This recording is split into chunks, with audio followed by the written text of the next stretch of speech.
Hi friends, welcome to cases classes. दोस्तों, आज की चर्चा में हमारा जो विषय है वो है संविधान का एक टॉपिक है मूल अधिकार, जो कि बहुत ही महत्वपूर्ण टॉपिक है दोस्तों। क्योंकि हर व्यक्ति इसी रहता है इसी सोर्स में कि मेरा अधिकार है ये, मैं ये करूँगा।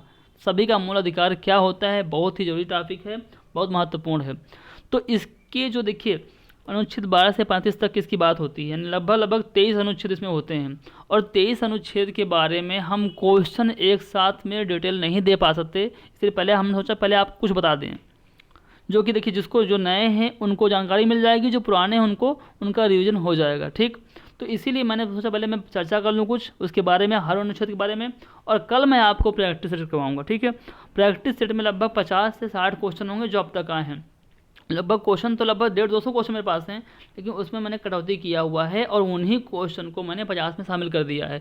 तो कल का सेशन बहुत महत्वपूर्ण होगा, और आज का इसलिए महत्वपूर्ण है क्योंकि जब तक आप इसको जानेंगे नहीं तब तक कल के क्वेश्चन आप कर नहीं पाएंगे। तो दोस्तों, वीडियो को शुरू करते हैं हम लोग। दोस्तों, इससे आपको पता है, आपको अनुच्छेद 12 के बारे में बात थोड़ा कर लेते हैं हम लोग। देखिए, पहले मौलिक अधिकार होता क्या है, भाग 3 में इसके बारे में बात हुई है। कहाँ हुई है? भाग 3 में इसके बारे में बात हुई है, अनुच्छेद 12 से 35 तक की। ठीक, मौलिक अधिकार। तो मौलिक अधिकार होता क्या दोस्तों? तो मौलिक अधिकार से तात्पर्य उन अधिकारों से है जो किसी व्यक्ति के संपूर्ण विकास के लिए आवश्यक होते हैं। इस भाग जो है मौलिक अधिकार का, जो भाग 3 है, इसको हमने अमेरिका के संविधान से लिया है, ग्रहित किया है। दोस्तों, एक बात और इसमें फैक्ट ये कि मौलिक अधिकार जो हैं वो राज्य के विरुद्ध होते हैं। इनकी जो प्रकृति होती है वो कैसी होती है? नकारात्मक होती है। दोस्तों, एक एक लाइन, एक एक पॉइंट आपके लिए महत्वपूर्ण है। कल यही सब क्वेश्चन आएंगे आपको कि मौलिक अधिकार की जो प्रकृति होती है वो कैसी होती है, तो नकारात्मक होती है। और दोस्तों, मौलिक अधिकारों का उद्देश्य होता है कि प्रत्येक व्यक्ति एक स्वस्थ वातावरण में रह करके अपने जीवन के सभी सामान्य उद्देश्यों की प्राप्ति कर सके, समान जो भी उद्देश्य उसके होते हैं। ठीक, चलिए अब देखिए बात करते हैं अनुच्छेद 12 की। ठीक, तो 12 शब्द में आता है दोस्तों राज्य। चलिए हम बताते हैं, आर्टिकल आपका है 12, इसमें आता है आपका एक शब्द आता है राज्य। ठीक, अनुच्छेद 12 में आता है राज्य। राज्य शब्द से तात्पर्य भारत सरकार तथा भारत की संसद, राज्य सरकार तथा राज्य की विधानमंडल के साथ साथ स्थानीय एवं उच्च प्राधिकारी आते हैं, जो अधिकारी होते हैं। ठीक, इस अनुच्छेद का उद्देश्य है कि राज्य के अर्थ को मौलिक अधिकारों के संदर्भ में स्पष्ट किया जा सके। अतः राज्य शब्द के अंतर्गत वे सभी संस्थाएं या व्यक्ति आते हैं जो अपने आदेश या कार्यों द्वारा किसी व्यक्ति के मौलिक अधिकारों को प्रभावित करते हैं। जैसे मैंने बात किया इलाहाबाद यूनिवर्सिटी की। ठीक है, तो इलाहाबाद विश्वविद्यालय हो गया, जल निगम की बात कर लूँ मैं, बिजली विभाग की बात कर लूँ, डीएम ऑफिस की हो गया, ये सभी क्या संस्था जिससे व्यक्ति का बहुत कुछ परिवर्तित होता है। तो दोस्तों, ठीक है, जो राज्य की संपत्ति है और इनसे सबको बहुत सारी सुविधाएँ या बहुत चीज़ें प्राप्त होती हैं। ठीक, तो ये आपका अनुच्छेद रहा 12। अब देखिए 12 के बारे में जो मैं बात करूं तो बहुत कम लोग जानते हैं, ये ज़्यादा एग्जाम में उस तरह आता भी नहीं है, लेकिन हाँ है तो महत्वपूर्ण। और बातें हैं अनुच्छेद 13 की तरफ। इसका देखिए अनुच्छेद 13 में आते हैं हम लोग। चलिए, आर्टिकल 13, इसका जो परिभाषा है, मौलिक अधिकारों से असंगत या उनका अल्पीकरण करने वाली विधियाँ, यानी ऐसी चीज़ें जो उससे अलग चीज़ें होती हैं। ठीक, उसमें अनुच्छेद 13 का 1, 13 का 2 बहुत सारे आते हैं। तो देखिए इसमें बात होती है विधि। ठीक, विधि शब्द एक आता है, इसमें विधि शब्द आता है। तो विधि से तात्पर्य कोई अधिनियम, अध्यादेश, आदेश, नियम या विनियम या उपनियम, रूढ़ि परंपरा जो होती हैं, ये सभी होती हैं। इस अनुच्छेद में संविधान के पूर्व की विधियों के बारे में बताया गया है और पश्चात की विधियों के बारे में भी बात हुई है।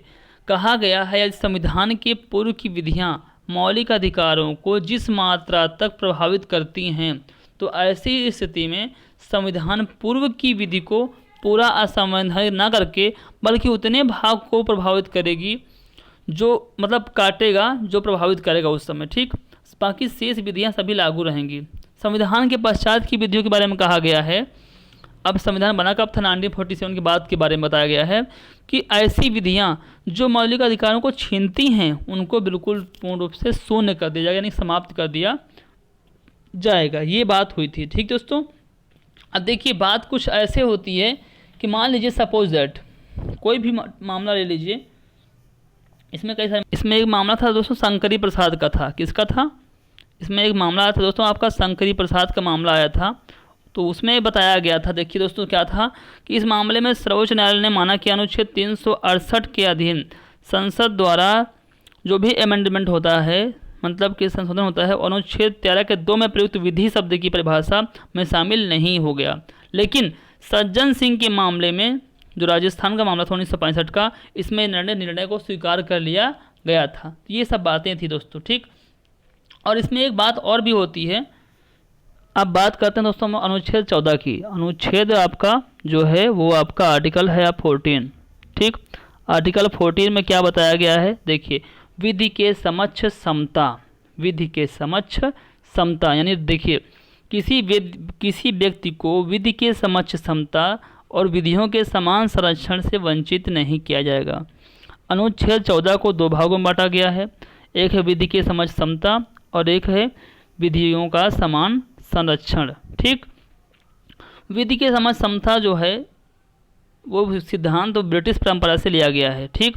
उसमें विद्वान थे आपके डायसी। कौन से विद्वान थे? डायसी विद्वान जो महोदय थे, उन्होंने अपना रूल ऑफ लॉ में बताया था कि विधि को ही सर्वोच्च होना चाहिए, ना कि किसी व्यक्ति को। जब विधि सर्वोच्च होगी तभी वह कोई भी कार्य सामाजिक दृष्टि से पिछड़े लोगों को कल्याण के लिए, उन्हें राष्ट्र की मुख्य धारा में लाने के लिए आरक्षण का प्रावधान भी किया गया दोस्तों।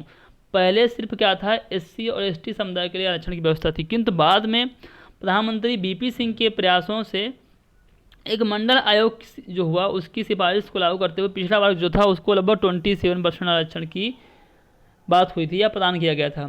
एक मामला दोस्तों था, एक मामला था इंदिरा साहनी बनाम भारत संघ। इसके मामले में उच्चतम न्यायालय ने कहा कि आरक्षण की सीमा किसी भी स्थिति में 50% से अधिक नहीं होना चाहिए, किंतु बाद के निर्णयों के बाद उसमें उच्चतम न्यायालय ने यह भी कहा था कि किन्हीं वर्षों में अगर कोई भर्ती निकाली जाती है तो, और वो भर्ती निकालने के बाद अगर वो पद खाली रह गए, तब वो राज्य जो है अपने हिसाब से विशेष पद के अनुसार आरक्षण की सीमा को 50% से एक्स्ट्रा बढ़ा सकती है। ये आपका 1914 में बात हुई थी, ये इसका सिस्टम था, ठीक। अब मैं बताया विधि की समझ समता यानी रूल ऑफ लॉ, ब्रिटिश विद्वान, अब विधियों का समान संरक्षण। ये एक दूसरा टॉपिक आपका आता है, विधियों का समान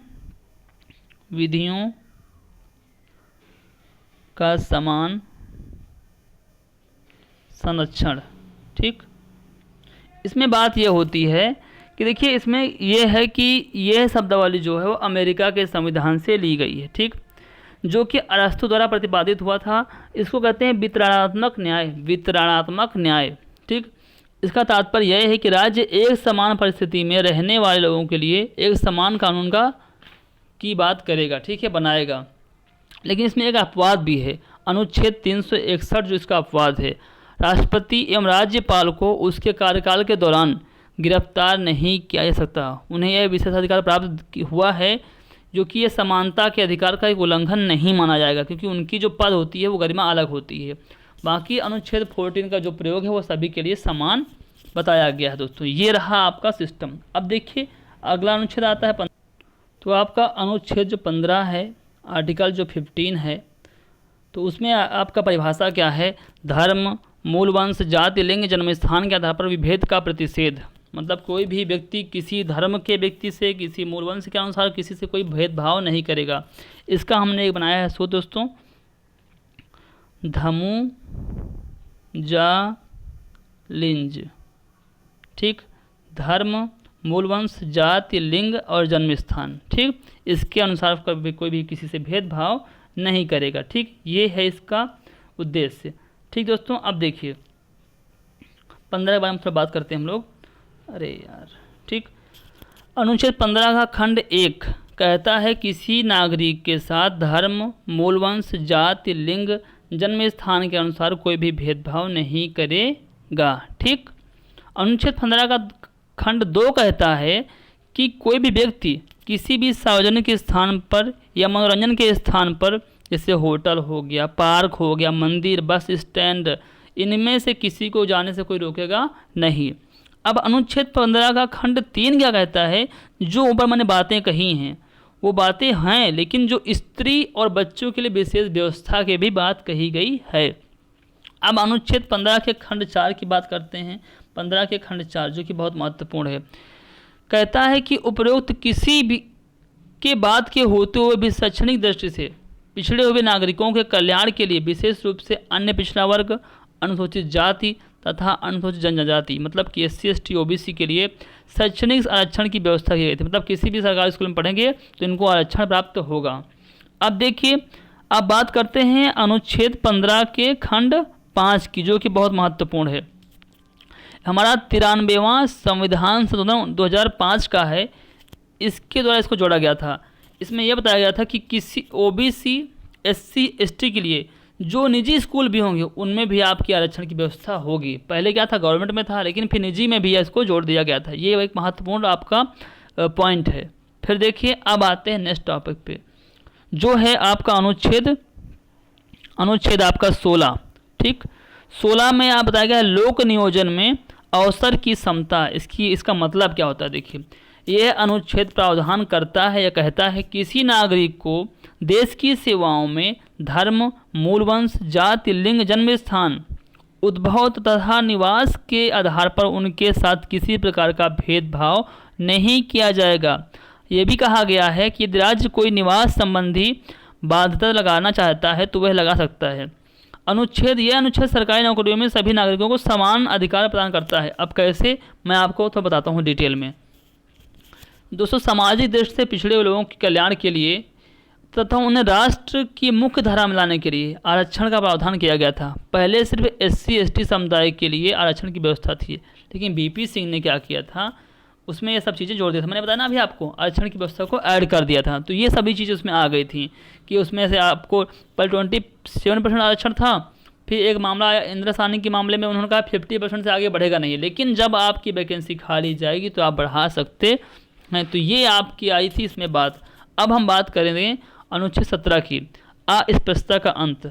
ठीक है, अनुच्छेद 17 में आपका दिया गया है अस्पृश्यता का अंत, मतलब छुआछूत का अंत, ऊंच नीच का भेदभाव कोई नहीं करेगा।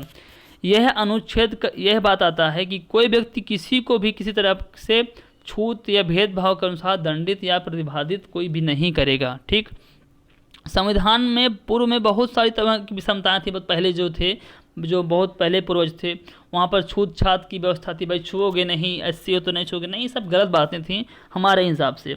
ठीक, तो ये सब चीज़ें उसमें थी। अब हम अनुच्छेद 18 की बात करते हैं, जो कि बहुत महत्वपूर्ण है। ये बहुत छोटा अनुच्छेद था, आपको पता चल गया। अब अनुच्छेद 18 में दिया गया है उपाधियों का अंत। ठीक, साफ साफ दिया गया उसमें उपाधियों का अंत। अब इसमें बात क्या है दोस्तों, देखिए इस अनुच्छेद में बताया गया है कि सेना की और शिक्षा की जो उपाधि होगी उनको छोड़ करके सभी उपाधियों का अंत ये किया जा सकता है, मतलब समाप्त कर सकते हैं अगर कोई कुछ ऐसी भी बात आती है। ठीक, इनके अनुसार ये ऐसी बात हो सकती है। बात यहाँ पर ये होती है कि जैसे मान लीजिए कोई भी चीज़ हमने कहा, कोई व्यक्ति जिसको मिला, कोई पुरस्कार मिल गया और वो उस देश जिस देश से मिला वो देश हमारे उस व्यक्ति को काफ़ी फोर्स करा किसी चीज़ के लिए, तो वहाँ पर इसकी समाप्ति हो जाएगी। ठीक है, मतलब भारतीय नागरिक द्वारा विदेशी राज्य से कोई भी उपाधि नहीं ले सकता है, ये शर्त होती है। ठीक, कोई भी व्यक्ति जो भारत का नागरिक नहीं है वो राज्य के अधीन लाभ विश्वास के किसी पद को धारण करते हुए किसी विदेशी राज्य से उपाधि धारण कर सकता है। शर्त है कि राष्ट्रपति उसमें सहमति दे, तब तो ऐसा होगा, बिना सहमति की कुछ भी का ऐसा काम नहीं होगा। जैसे मान लीजिए मैं कोई काम अच्छा करूं तो अमेरिका मुझको मेडल देना चाहती है, तो मेडल तो देगी मुझे, मैं लूँगा, लेकिन तब लूँगा जब मुझको राष्ट्रपति जी ये कह देंगे कि हाँ आप ये इसके लिए आप एग्री हो, वो एग्री होंगे, वो अपना मुहर लगाएंगे कि हाँ सही है, तभी हम ले सकते हैं। ठीक, अब हम बात करते हैं अनुच्छेद 19 के बारे में। अनुच्छेद आपका जो है 19, इसमें बताया गया है, देखिए स्वतंत्रता का अधिकार। अनुच्छेद 19 से 22 तक ये बताया गया। अनुच्छेद 19 से 22 में जो भी थी मतलब की बातें हुई हैं, पहले 19 में बताया गया कि अभिव्यक्ति व अन्य जो स्वतंत्रताएं होती हैं उनके बारे में।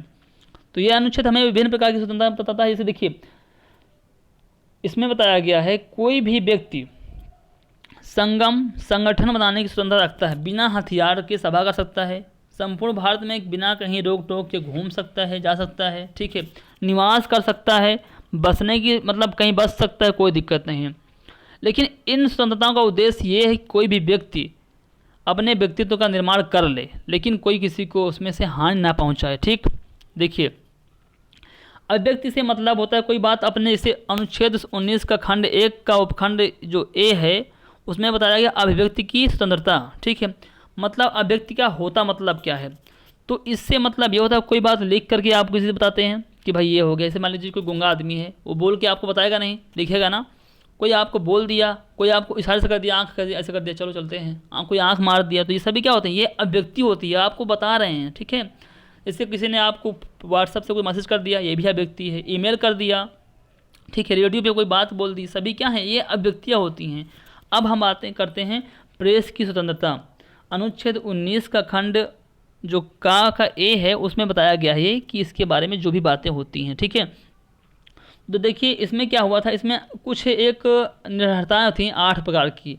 पहले देखिए आपको हर चीज़ की स्वतंत्रता है, लेकिन अगर आप ये सब करेंगे तो आपको वहाँ पर आपको रोका जाएगा। जैसे उसमें क्या होता है, एक मैंने बनाया था एक सूत्र, असुलो मैसी, मैं भी इसको डिलीट करता हूँ फिर बताता हूँ, असुलो मैसी अवमान। समझिएगा, पहला है राष्ट्र की एकता और अखंडता आपको खतरे में ना हो, तो मतलब अखंडता। ठीक, फिर सुरक्षा, मतलब राष्ट्र की सुरक्षा आपको खतरे में ना हो। लो से लोक व्यवस्था, ठीक है, और मैं से मैत्रीपूर्ण, विदेशी राज्य से जो आप संबंध होंगे वो आपके मैत्रीपूर्ण होंगे। ठीक है, सी से आपका होगा शिष्टाचार। ठीक, आज से अवमान से तो आपका अवमान हो गया। ठीक है, अवमान से अवमान हो गया। माँ से मानहानि हो गया। ठीक है, और अपराध हो गया, उद्दीपन। ठीक, मतलब ये सभी चीज़ें अगर 8 चीज़ें नहीं होगी तब आपको हर चीज़ की आपको फ्रीडम है, लेकिन अगर ये सब होती हैं तो आपकी फ्रीडम वहीं से ख़त्म हो जाती है, वहीं से आपकी ये समाप्त हो जाती है। ठीक है, अब यहाँ प्रेस की आज़ादी है, सूचना का अधिकार भी है। आप हमारे देश में क्या है, बहुत सारे की आज़ादियाँ हैं जिसको आप कर सकते हैं। ठीक, अब हम बात करते हैं अनुच्छेद 20 की बात करते हैं। अनुच्छेद 20 बहुत महत्वपूर्ण है। इसमें बताया गया है दोष सिद्धि से संरक्षण। दोष सिद्धि से संरक्षण मतलब क्या होता है, इसमें 3 प्रकार की बातें होती हैं। पहला एक होता है कार्योत्तर विधि से संरक्षण, पहला है कार्योत्तर विधि से, दूसरा होता है दोहरे दंड संरक्षण, और तीसरा होता है आत्म अभिशंसन का सिद्धांत। ठीक, इसमें बताया गया है, पहले बात करते हैं इसके बारे में। कार्योत्तर विधि से क्या होता है, इस सिद्धांत के आधार पर किसी भी व्यक्ति को उसी दंड से दंडित किया जाएगा जो उस अपराध को करते समय किसी अधिनियम या कानून में बताया गया था, ना कि बाद में होने वाले किसी परिवर्तन से। जैसे मान लीजिए मैंने किसी का मर्डर किया, ठीक, मुझे जो सज़ा उसमें लगी है, जैसे मान लीजिए किसी की मैंने कोई चोरी कर लिया, किसी के साथ मैं कुछ भी कर दिया, तो मैंने मान लीजिए मेरे साथ कुछ भी लग गया, कोई अपराध केस लग गया कि मैं आज किसी का मर्डर किया हूँ, मुझे हो गया 5 साल की सज़ा हो गई। ठीक, अब मैं इस सज़ा झेल रहा हूँ। अब कल का एक नया परिवर्तन आया, नई सरकार आई, उसने कहा कि भैया जो मर्डर किए उनको 10 साल की सज़ा लेनी पड़ेगी। ठीक है, तो मुझको वो नहीं मिलेगा, जो पहले मैंने किया था उसी के अनुसार मुझे दंड मिलेगा, बार बार नहीं मिलेगा। ठीक, विधि का मानना यह है कि यदि अपराध करते समय लागू दंड कम है और बाद में उसे बढ़ा दिया गया है तो वो आपको नहीं दिया जाएगा, लेकिन अगर पहले बढ़ा है और कम होता है तो वो दंड आपको मिलेगा। भाई कम, जैसे मान लीजिए किसी को मैंने मार दिया, ठीक, तो उसके बाद जो मुझे सज़ा मिलेगी, मान लीजिए 10 साल की है, और नेक्स्ट ईयर क्या हो, वो सज़ा हो गई 2 साल की, तो मुझे भी कम करके मुझे वो सज़ा दी जाएगी, मुझे बढ़ाई नहीं जाएगी। मतलब दोषी जो अपराधी होता है उसको संरक्षण प्रदान किया जाता है। ठीक, अब अनुच्छेद 20 का खंड 2 में बताया गया है दोहरे दंड से संरक्षण, मतलब किसी भी व्यक्ति को एक अपराध के लिए एक से अधिक बार दंडित नहीं कर सकते हैं। यदि से मान लीजिए कोई व्यक्ति है, किसी को उसने मर्डर कर दिया, एक बार वो जेल गया, 10 साल रहा, ठीक, वापस आ गया, फिर आप उसी अपराध के लिए उसको वापस वहाँ पर कोई मुकदमा लगा दिया तो वापस उसको दंडित नहीं कर सकते हैं। ठीक है, जिसमें आप एक कभी पिक्चर देखिएगा, एक है पिक्चर आपकी अंधा कानून, तो उसमें आपको बताया गया है। ठीक है, फिर बात करते हैं अनुच्छेद के 20 का खंड 3 में आत्म अभिशंसन का सिद्धांत। किसी व्यक्ति को स्वयं अपने विरुद्ध साक्ष्य देने के लिए हम बाध्य नहीं कर सकते हैं। यदि किसी व्यक्ति के विरुद्ध किसी अपराध का कोई आरोप लगाता है कोई, तो पुलिस या कोई अन्य व्यक्ति उस अपराध का जो आरोप है उसके संदर्भ में व्यक्ति से किसी भी उसके विरुद्ध कोई साक्ष्य नहीं ले पाएगा। मतलब जैसे किसी ने मुझसे कमल, मान लीजिए इस बंदे ने इसका मर्डर कर दिया, ठीक।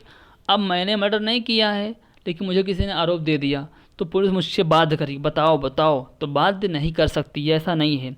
एक आपका इसमें मामला था, नारायण दत्त तिवारी जी थे, ठीक है। उनके मामले में क्या होता, डीएनए की बात हुई थी दोस्तों। ये क्या था, इनका एक स्त्री से इनका काफ़ी संबंध था, ठीक। पहले मुख्यमंत्री नहीं थे ये। फिर क्या हुआ कि उस स्त्री से इनका संबंध था और उसको बच्चा हो गया, ठीक। बच्चा होने के बाद क्या हुआ कि जब ये मुख्यमंत्री बन गए तो इन्होंने क्या किया, नकार दिया कि भाई मेरी बीबी वो नहीं है, और जो बच्चा था वो उन्हीं पे गया हुआ था। तो क्या उस बीबी ने, उस औरत ने क्या किया, इस चीज़ को एक्सपोज कर दिया, खुलासा कर दिया। अब भाई बात बढ़ गई, तो क्या हुआ कि इनको फिर क्या हुआ कि मुख्यमंत्री के पास बात पहुंची, पुलिस मीडिया सब पहुंची, तो इनको बाध्य नहीं कर सकते थे वो लोग। तब इनको क्या हुआ कि जब इन्होंने डीएनए चेक करवाया अपना, भाई इन्होंने कहा मेरी बीबी नहीं है। फिर उन्होंने जब डीएनए चेक इनका कराया गया बहुत मुश्किल से, तब पता चला कि भाई इन्हीं का बेटा है। तब इन्होंने क्या किया, वापस उसको रखा था। बहुत कहानी इंटरेस्टिंग है, लेकिन मैं बहुत लंबी कहानी है दोस्तों, तो इससे पहले बस मैं 60 में आपको बता दिया। अब आते हैं अपने नेक्स्ट अनुच्छेद में। आपका है अनुच्छेद 21, ठीक। अनुच्छेद 21 जो है उसको देखिए। अनुच्छेद 21 कहता है प्राण एवं दैहिक स्वतंत्रता का अधिकार, मतलब कि जीवन जीने का अधिकार, ठीक। यानी किसी व्यक्ति को उसके प्राण एवं दैहिक स्वतंत्रता से विधि द्वारा स्थापित बिना किसी उसके प्रक्रिया को वंचित नहीं कर सकते हैं। जैसे कोई व्यक्ति मान लीजिए है, ठीक है। इसमें 3 टॉपिक होते हैं, ठीक। पहला है कोई व्यक्ति, ठीक, कोई व्यक्ति। दूसरा है आपका है प्राण एवं दैहिक स्वतंत्रता। तीसरा है आपका विधि द्वारा संस्थापित या स्थापित प्रक्रिया, ठीक। व्यक्ति से तात्पर्य सभी भारतीय व्यक्तियों से है तथा इसके अंतर्गत वे सभी विदेशी व्यक्ति भी आते हैं जो भारतीय सीमाओं के अंदर या भारतीय सीमाओं में हैं। अब बात करते हैं दूसरे वाले की, प्राण एवं दैहिक स्वतंत्रता, ठीक है। इस शब्दावली के अंतर्गत में प्रारंभ से ही बहुत सीमित इसका अर्थ था। एक मामला था AK गोपालन बनाम मद्रास राज्य। इस मामले में शब्दावली का अर्थ शरीर तक ही माना गया था और पूर्व की अवधारणा के अनुसार इसको सीमित अर्थ लगाया गया था। लेकिन बात यहाँ पर ये बढ़ गई थी। फिर एक और मामला समझते हैं, मैं बताता हूँ आपको। मेनका गांधी का मामला आया था दोस्तों, ठीक, जो कि इसके लिए काफ़ी महत्वपूर्ण है, विधि द्वारा विस्थापित प्रक्रिया। देखिए इसमें क्या गया था, इस शब्दावली का अर्थ है किसी भी अपराध या किसी भी आपराधिक कार्य के लिए, अनुच्छेद 3 इसकी बात कर रहे हैं, किसी भी व्यक्ति की गरिमा यानी कि विधि द्वारा विस्थापित प्रक्रिया की बात कर रहा हूँ मैं। इसमें किसी भी व्यक्ति की गरिमा में कोई भी आप उसमें लांछन नहीं कर सकते। यानी किसी भी व्यक्ति को अपराध या किसी अपराध का कार्य के लिए दंड में बताई गई विधि के अनुसार कार्य किया जाएगा, ठीक है। यदि किसी विधि में चोरी के लिए 3 साल का दंड है तो न्यायालय 3 साल तक ही उसको मतलब कि जो होती है पनिशमेंट वो कर सकता है, ठीक है। दंड प्रक्रिया संहिता में मृत्युदंड के लिए फांसी यानी हैंग टिल डेथ का प्रावधान किया गया है। मतलब अगर आप उसको फांसी है तो आप फांसी ही दोगे, किसी और तरीके से मार नहीं सकते हो। इसमें एक मामला था मेनका गांधी का मामला। मेनका गांधी बनाम भारत संघ के मामले में मेनका गांधी जी ने, जिसको पासपोर्ट अधिनियम के तहत उनको विदेश जाने से रोक लिया गया था, और रोके जाने के कारण को भी उन्होंने स्पष्ट नहीं किया कि हम आपको किस लिए रोक रहे हैं। इसी मामले में अनुच्छेद 21 जो आपका आता है प्राण एवं दैहिक स्वतंत्रता का जो विधि द्वारा विस्थापित प्रक्रिया है, इसी आधार पर उन्होंने चुनौती दी कोर्ट में। तो माननीय उच्चतम न्यायालय ने उपरोक्त बिंदुओं को ध्यान में रखा और कहा कि जीवन से तात्पर्य सामान्य जीवन से नहीं है, बल्कि आपका जीवन गरिमामय जीवन होना चाहिए, कि आप आराम से रहिए, खुश रहिए, आप किसी के दबाव में मत रहिए। यानी कि आपका जो ये चीज़ें हैं वो फेयर, जस्ट एंड रीजनेबल होना चाहिए, मतलब न्यायप्रिय और तर्कसंगत होना चाहिए। मतलब आपका विदेश भ्रमण का अधिकार भी है। और इसी मामले में न्यायालय ने कई सारे कार्य जो किए थे, तो उनके बारे में थोड़ा बात कर लेते हैं। एक मामला था आपका खड़ग सिंह बनाम उत्तर प्रदेश राज्य का मामला था। इस मामले में उन्होंने कहा था एकांतता का अधिकार। इसमें क्या हुआ था, खड़ग सिंह जो मतलब कि व्यक्ति थे वो अपना क्या थे, किसी भी मर्डर में वो फंसे थे, तो वो क्या कि जब वहाँ से रिहा हुए तो चले गए, वो जंगल चले गए, जंगल में रहने लगे। तो वहाँ उन्होंने अपना मकान बनाया, घर रखा बनाया, ठीक है, अकेले। और वहाँ पर क्या हुआ कि कुछ दिन बाद पुलिस वाले पहुँचे, उनको हर चीज़ में टार्चर कर रहे थे, भाई तुमने ये किया, वो किया, ऐसे किया, ये वारंट आया हुआ है। तो उन्होंने एक अर्जी दाखिल की कि मुझे एकांतता के अधिकार में हनन हो रहा है, ठीक। ऐसे बहुत सारे मामले हैं। ज्ञान कौर का मामला है, हुस्न आरा खातून का मामला है, तो बहुत सारे मामले हैं दोस्तों। अभी मैं जल्दी ही बोर्ड पे लाइव आऊँगा, तब आपको बहुत मज़े से समझाऊँगा। फिर देखिए, देखते हैं नेक्स्ट अगला हमारा जो भी अनुच्छेद है। वो है आपका 22। ठीक, 21 तो हो गया। अनुच्छेद 22 में आपका है गिरफ्तारी और निरोध से संरक्षण। ठीक, यह है अनुच्छेद गिरफ्तारी और निरोध के बारे में बताता है। किसी व्यक्ति को गिरफ्तार किया जाएगा, किसी व्यक्ति को गिरफ्तार किया जाएगा तो ठीक उसको बताएं कारण कि हम आपको क्यों गिरफ्तार कर रहे हैं। साथ ही साथ में उसको 24 घंटे के अंदर ये लोग उसको न्यायालय के सामने पेश भी करेंगे। अगर नहीं करते हैं तो उन पर ये मुकदमा। ऐसे व्यक्ति जिनको क्रियाकलापों से कोई भी चीज़ें होती है। ठीक है, अब हम बात करते हैं अनुच्छेद 23 के बारे में। ठीक, अनुच्छेद आपका जो है 23 में बताया गया है मानव के दुर्व्यापार तथा बलात्श्रम का प्रतिषेध। यानी यह अनुच्छेद ये बताता है किसी भी व्यक्ति को ज़बरदस्ती को भी कोई भी काम आप नहीं करवाएंगे, अगर ऐसा करते हैं तो आप दंडित किए जाएंगे। ठीक है, अब हम बात करते हैं अनुच्छेद 24 की। अनुच्छेद 24 अब 60 चलते हैं क्योंकि वीडियो बहुत लंबा हो रहा है दोस्तों बात करते करते। 24 में बताया गया है 14 वर्ष से कम आयु के बालकों का कारखानों में काम नहीं दिया जाएगा। यानी कि उसको आप काम में नहीं लगाएंगे। अगर कोई व्यक्ति उनसे काम करवाता है तो वो दंडित किया जाएगा, कंपनी बंद की जाएगी। ठीक, अब हम बात करते हैं अनुच्छेद आपके 25 के बारे में। 25 में क्या गया है अंतःकरण की तथा किसी धर्म को मानने और उसके प्रचार करने की आपको फ्रीडम मिली गई है। इस अनुच्छेद के अनुसार प्रत्येक व्यक्ति को किसी भी धर्म को मानने का, मतलब कोई भी व्यक्ति कोई भी धर्म मान सकता है। हम जैसे हिंदू हैं तो मुस्लिम बन सकते हैं, कोई दिक्कत नहीं है, प्रचार कर सकते हैं। और अंतःकरण की स्वतंत्रता, मतलब अपने मन की बातों को हम किसी तरीके से किसी को कर सकते हैं। इसमें एक बात और भी होनी चाहिए। देखिए, बात यह है कोई भी व्यक्ति अपने अंतःकरण की आवाज़ पर अपने धर्म को कितनी भी बार परिवर्तित कर सकता है। मतलब एक बार मैं हिंदू बना, फिर मुस्लिम बना, फिर सिख बना, कोई दिक्कत नहीं है।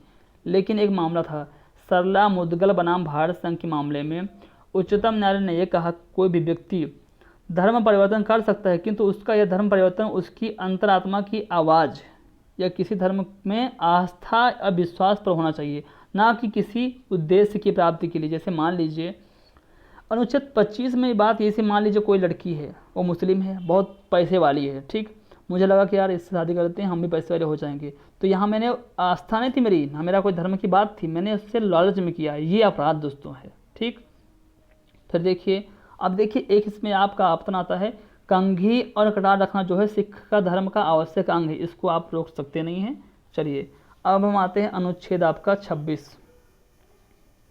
26 में ये है धार्मिक कार्यों में प्रबंध की स्वतंत्रता है। यानी इस अनुच्छेद में बताया गया है कि धार्मिक कार्यों में आप कोई भी चीज़ें कर सकते हैं। आप किसी व्यक्ति को धार्मिक संस्था का संचालन कर सकता है, मान लीजिए उनको उनके बारे में जो अच्छी चीज़ें दे सकता है, मान लीजिए उसको बढ़ा सकता है, मतलब प्रबंधन कर सकता है। ठीक है, और उसको नियंत्रण भी कर सकता है कि हाँ भाई इस पर मेरा शासन रहेगा। मैं आपको, जैसे जो मुस्लिम वगैरह होते हैं देते नहीं हैं अपना नमाज वगैरह सब कुछ देते हैं, तो सभी के अपने ऐसे हिंदू में पुजारी होते हैं, उनका क्या है, उनको फ्रीडम होती है। फिर देखिए अनुच्छेद 27 बताया गया है धार्मिक संस्थाओं को कर देने से छूट। यानी कि अगर कोई भी देखो मंदिर मस्जिद होता है वहाँ पर कोई भी कर नहीं वो देते हैं। जैसे देखिए बहुत बड़े चर्च होते हैं ना, उनको इतना पैसा आता है कोई भी वो टैक्स नहीं देते हैं। देखिए इसलिए हमेशा जो मंत्री होते हैं बाबाओं से मिले होते हैं कि जो उनका जो ब्लैक मनी होता है उसमें टैक्स नहीं रहेगा, क्योंकि मंदिर में लगाते हैं भाई मंदिर को हमने इतना दिया। मंदिर की जो खाता वाता के बारे में बात ही होती है। फिर देखिए अनुच्छेद 28 के बारे में बात करते हैं। अनुच्छेद 28 कहता है शिक्षण संस्थाओं में धार्मिक शिक्षा तथा उपासना में उपस्थित होने से फ्रीडम है। इस अनुच्छेद के अनुसार राज्य सरकार द्वारा सीधे नियंत्रण द्वारा संचालित संस्था जो राज्य विधि से पोषित होती है उसको भी, यदि कोई संस्था या ट्रस्ट है बनाई गई है उसमें निर्धारित नियमावली के अनुसार धार्मिक शिक्षा दी जा रही है, तो किन्हीं परिस्थितियों में यदि उसका संचालन और नियंत्रण रुक जाता है, राज्य के हाथों में आ जाता है, तो राज्य पूर्व के जो निर्धारित नियम थे उनमें कोई भी संशोधन नहीं करेगी, उसी प्रकार से धार्मिक शिक्षा देती रहेगी जैसे पहले दी जा रही थी। तो मतलब ये आपको फ्रीडम की स्वतंत्रता है। और अनुच्छेद 19 में 29 में क्या बताया गया है, अल्पसंख्यक वर्गों के हितों का संरक्षण। इस अनुच्छेद में बताया गया यदि किसी वर्ग की अपनी भाषा, लिपि, संस्कृति है तो उसे बचाए रखने का अधिकार प्राप्त है। ये भी कहा गया है कि अपनी भाषा, लिपि, संस्कृति को बचाए रखने के लिए यदि ऐसे वर्ग द्वारा अपनी कोई शिक्षा संस्था खोलता भी है तो वो उसके लिए कोई भी दिक्कत उसमें नहीं होगी। एक इसमें मामला था TMA पाई फाउंडेशन बनाम भारत संघ। इस मामले में उच्चतम न्यायालय ने कहा था अल्पसंख्यक कौन है इसको बताने का प्रयास किया था। अब उसका एक एक्ट आता है, इंग्लिश में पढ़िएगा, बहुत बढ़िया दिया गया है। अब हम बात करते हैं अनुच्छेद 30 के बारे में।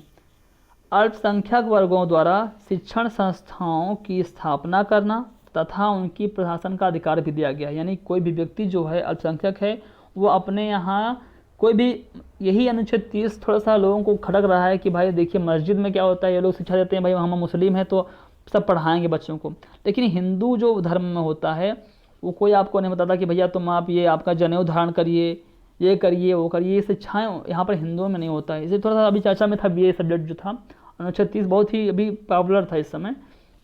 फिर देखिए अनुच्छेद 32, 31 की तो बात ही मत करिए, वो ख़त्म है। 32 में बताया गया है संवैधानिक उपचारों का अधिकार। यह अनुच्छेद बहुत ही महत्वपूर्ण दोस्तों है। यह अनुच्छेद मौलिक अधिकारों की प्राप्ति के लिए 5 प्रकार की रिट के बारे में बात करता है। इन रिट के माध्यम से कोई व्यक्ति, पीड़ित व्यक्ति जो होता है सीधे उच्चतम न्यायालय में, ना कि देखिए कभी कोई मामला होता है ना, पहले व्यक्ति आता है अपने डिस्ट्रिक्ट कोर्ट में, ठीक, फिर हाई कोर्ट में, फिर सुप्रीम कोर्ट में, लेकिन ऐसी जो चीज़ें हैं वहाँ पर अगर कुछ होता है 5 चीज़ें तो डायरेक्ट वो सुप्रीम कोर्ट पहुँच सकता है, उसको कहीं भी जाने की यहाँ पर ज़रूरत नहीं है। ठीक है, पहला है बंदी प्रत्यक्षीकरण, ठीक, इसे बोलते हैं हैबियस कार्पस, बंदी प्रत्यक्षीकरण। इसमें क्या दोस्तों होता है, एक सेकेंड, जस्ट लाइक दिस, बंदी प्रत्यक्षीकरण, ठीक।